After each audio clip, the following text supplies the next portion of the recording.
Je m'appelle Jean-François Lévesque, administrateur des Jardins de l'Écoumène.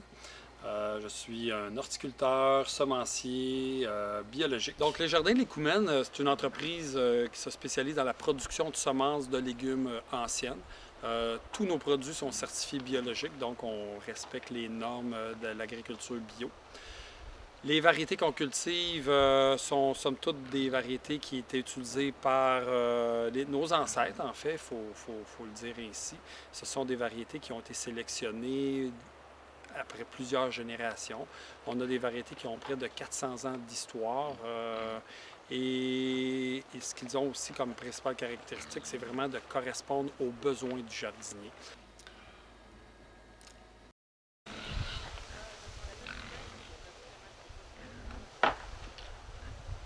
La plupart des gens perçoivent la nature comme où il faut exercer un contrôle, donc comme un ennemi.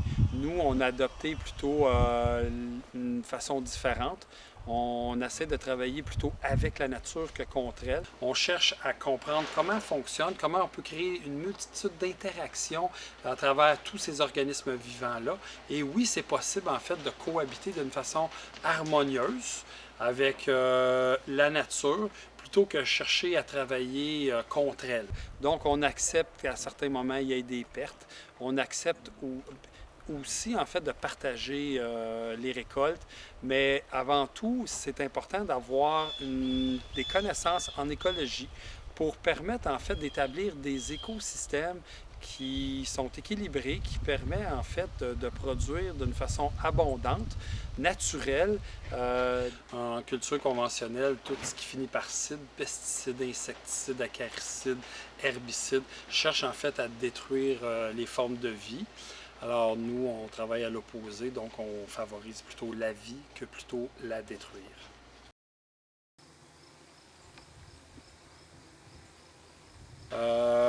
La nature, la vraie nature qui parvient à un état stable, c'est qu'il existe une multitude d'interactions à travers tout ce qui la compose, à la fois le monde minéral, végétal, le climat, etc.